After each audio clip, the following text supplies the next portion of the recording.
What's up, Niner fans? My name is JT Magnum. Welcome to Niner News.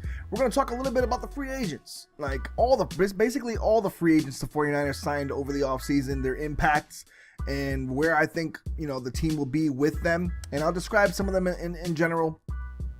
But I talked a little bit about some of them, here and there in some videos, but I'm going to talk about every single one of them in this video. And I wanted you guys to recognize that I actually took out the intro to my video with the Who's Got It Better Than Us Nobody on there. It broke my heart to do that because I really like that intro. That was one of my favorite intros. I might bring it back, I don't know, but now that Jim Harbaugh is gone, it kind of seems senseless to leave it, so I changed the intro up, and it's going to be the intro I use for a little while until maybe I find something better to make or something better to do or use.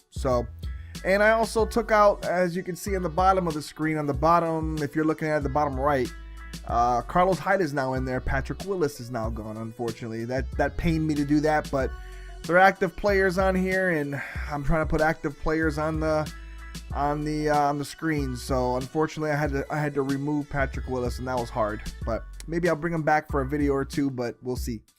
Anyways, let's get into these free agents. The first one the 49ers signed was Jarryd Hayne. That's the Australian rugby star that he had choice to pick between the Lions, the Seahawks, and us, and he actually chose us. He's going to play running back, and he ran a 4.5 40, which is pretty impressive. Which would be pretty impressive for some of the running backs that are coming out this year in the draft. So I like him a lot because I like rugby players because they know how to tackle in the open field. They know how to, run away and avoid contact and avoid, they pretty much play football to an extent. It's just not the same. But it is without pads. I would think that rugby is probably just a little bit harder, but I don't know if it's the same kind of athletes. Like I can't really grasp because I'm not really a rugby follower, but from what I've seen, it looks like a rough sport, and I don't want to play it because there's no pads involved, and I don't want to, I'm too old for that, but that's me. But this guy is a very, very physical, gifted athlete, and I think he'll bring a lot to the table as a running back as he learns, the nuances of the NFL and how to play in the NFL, and I think he'll be a rising, somebody the 49ers will hopefully be able to use. If not, use automatically, obviously. They might not obviously implement him right into the offense, but he can catch the ball out of the backfield when taught, and he'll be able to play special teams and tackle in the open field, which is a really big plus, and he can fly. So we'll see what he does. But I have a feeling he's going to make the squad. If not the practice team, then maybe make the team as a special teams player. We'll see what happens, but I like the signing. Darnell Dockett. Now, you all know that I'm very happy with this signing. Darnell Dockett causes a lot of disruption on the defensive line. And given the fact that Ray McDonald is gone and Justin Smith is still pondering retirement, which I hear all these things that every player is trying to get him to come back, including his wife. We'll see what happens with that. But as for Darnell Dockett, I really like his game. He can play the nose tackle spot. He can play at the defensive end. He can pretty much play anywhere on the line. And he's very, very disruptive, can play the run well. He jumps off the line of scrimmage faster than a lot of normal defensive linemen. And he's there to teach. Like these other linemen, Tank Carradine, Quentin Dial, the young guys, he'll be able to guide them, teach them, show them some moves, help them out, and because he's signed a 2-year deal with the Niners, so he's going to be able to teach these young guys how to step up and take his place when he's gone. Because who knows, he might last 1 year, he might play 2 years. Well, depending on how he plays, we'll see. But Darnell Dockett's a great quality player. He's coming off an ACL injury, but with his work ethic and the way he plays, I think he's going to be a strong asset to the 49ers. So we'll see how it goes in the season. But I really like Darnell Dockett. Now here's an interesting signing: Jerome Simpson. People don't really know much about Jerome Simpson other than the acrobatic catch he made in Cincinnati where he jumped over the defender and did a basically front flip into the end zone and then scored a touchdown and raised his hands. Like he just basically a perfect 10 on that landing. And he's a fast guy. Basically, a lot of people are going to be mad at me for this, but I don't care. But because he doesn't have the numbers to prove it, but he never really played with any great quarterbacks other than when he was in Cincinnati. And he played in Minnesota with Matt Castle and Christian Ponder. But But this guy, to me, is a better Michael Crabtree. A better, faster Michael Crabtree. He's about the same height, 6'2", about the same weight, about 215, 220. And this dude, though, can fly. He's actually a deep threat. He ran a 4.42 coming out of the combine, but this is a little different now because he's been out of the league for a year. He's gotten in some trouble with the law, with some marijuana problems. I guess he was dealing marijuana. I don't know the whole story, so I don't want to get into it because that's a different thing. I'm just talking about the player, and I think he brings another, speed element to the game. He's going to be able to run some slants. He's strong enough to run slants, get away. He's very mobile. He's basically Michael Crabtree, but like I said, faster. So that's why I don't see the reason why the 49ers would want to sign Michael Crabtree back when you got this guy coming in the team. I mean, we got Anquan Boldin, who's a great possession receiver. This guy is capable of being also a possession receiver, yet with some speed as well to get deep. And he can make moves, and get open and do his thing as well.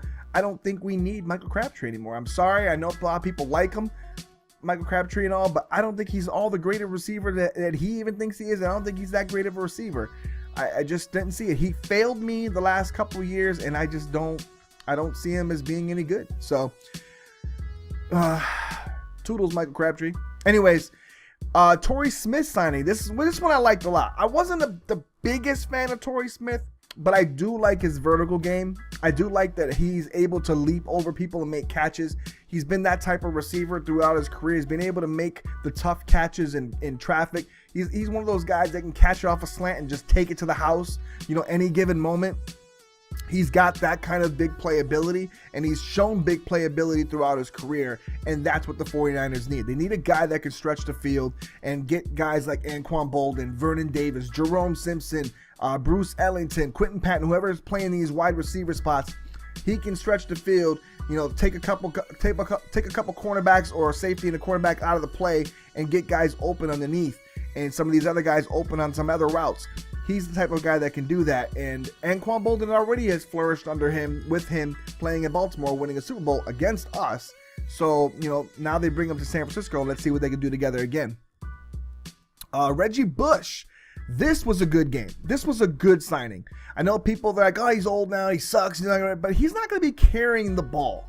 I mean, he will be, but he's not going to be carrying the load. That's Carlos Hyde's job, and whoever else might do it, but Reggie Bush should be running every now and then. But Reggie Bush is one of those type of backs where you could put him in the backfield with Carlos Hyde, send him out of motion, he becomes a slot receiver. He's that type of guy. He knows how to get open. He knows how to get open underneath. He knows where to find the holes in zones. He knows how to, on third down, where the third down marker is to get open. He knows how to run screen passes, which is what I'm hoping the 49ers finally would do. They haven't run screen passes in God knows how long. And I don't remember the last time the 49ers even ran screen play. I think they ran like 5 all of last year. 5. Thanks, Greg Roman. Anyways, I'm really looking forward to this, seeing him get out in space, get out in the open field, and see how the 49ers use him. Because obviously this is a different offense. This is a different offense now. It's going to be a different offensive coordinator. They know, I think, how to use these guys. They said they're going to play to every guy's strength. So let's see if they do it. Now, Charisse Wright. This is a signing that stumped me because I'm not a fan of this. I already like the corners that the 49ers have on the team, and I felt like they could have maybe got a corner in the draft.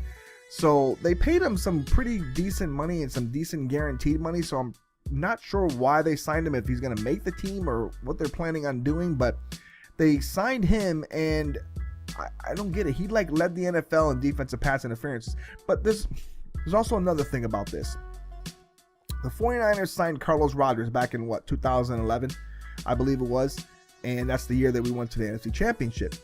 Now, Carlos Rogers was considered such a disappointment back then. Being a number 1 draft pick, not number 1 overall, but he was a first-round draft pick for the Redskins. He didn't pan out this way he seemed to. And the next thing you know, he makes the Pro Bowl on the 49ers his first year on coming to them after he pretty much sucked at Washington. And this is one of those signings that you can look at it that way. You think, I hope it works out that way. So I'm hoping Charisse Wright is one of those guys that, we get a good push in the front 7. You know, he doesn't have to hopefully play from behind all the time and you know, cover too much, and hopefully he can make strides and he makes a team and he does well. That's what I'm hoping. We'll see what happens, but I don't think he's going to play that much of a factor. I don't see him as a starter. So I don't know. We'll see what happens with him, but I'm hoping he works out in the way that Carlos Rogers worked out. But like I said, I'm not too high on that signing. That wasn't one of my favorite signings, but we'll see what happens. He's on the 49ers now, so we got nothing to do but root for him. Now, Eric Pears, that's another weird signing for the Niners. I mean, they paid him like 2 years, $4.7 million, I believe, or something like that. And he's going to be playing the left guard spot. He could also play tackle, but I'm looking at him to be a backup, hopefully. I think they signed him for insurance, just in case. Marcus Martin, who's either competing for the center spot with Daniel Kilgore, who I think Daniel Kilgore should win that out, although Marcus Martin seems like he's the center of the future. And then there's, of course, Brandon Thomas coming back off that injury. Hopefully he works out. I'm hoping he does the left guard spot. And then Marcus Martin in the middle with Kilgore and Pears backing up. Because although Kilgore did a great job, I think that Marcus Martin still is the guy for the future. And then Boone will still be there on the right side, where Boone maybe will end up leaving next year, because I don't know if the 49ers are going to pay him next year. And maybe Marcus Martin or Kilgore, whatever, Marcus Martin moves over, Kilgore comes over. We'll see what happens, but that's next year. But this year, I'm hoping Brandon Thomas wins that spot and Eric Pears is a backup. I think he's a great, pickup for a backup.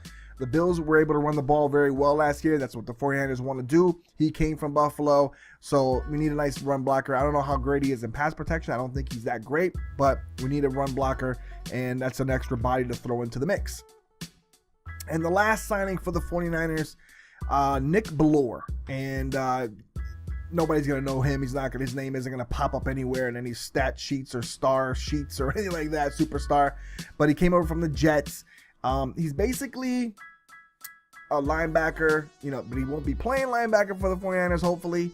But he looks like they're bringing him over because he was like second on the team in the Jets for special teams tackles last year. So basically, he's going to play that Blake Costanzo role. If you remember how Blake Costanzo was an excellent special teams player for the 49ers, especially in 2011. He's going to be one of those type of guys who just, comes in, blocks kicks, makes tackles, does his job basically. And Blake Costanzo was an excellent special teams player for the 49ers. And I think Nick Bellore is going to be that guy for them. Look for him to either make the team for special teams and stuff like that. And we'll see how that works. But no need to talk about him playing because he's probably not going to play linebacker for the 49ers other than preseason. So that's it. Guys, let me know what you thought about every free agent pickup. Next video, I'm probably going to talk about the cornerbacks in the draft, who I think the 49ers should look at for corner. I did defensive ends already and wide receivers. If you haven't checked out that video, make sure you go check that out. Don't forget to leave a like on the video for support. And don't forget to leave comments. Let me know who you guys, what you guys think of all the free agent pickups for the 49ers, how they're going to use them, how you think they're going to pan out. What you think is going to happen with the roster this year, and how you think our offense is going to be with these guys in it, and some of the defense with these guys in it. So we'll see what happens, but it's looking great. And I don't know if you guys noticed, but you like the beard? I got a new job, and I'm allowed to have a beard finally. So I'm very, very excited to have my beard back. And yeah, that's it. So for JT Magnum Niner News, I'm out. Peace.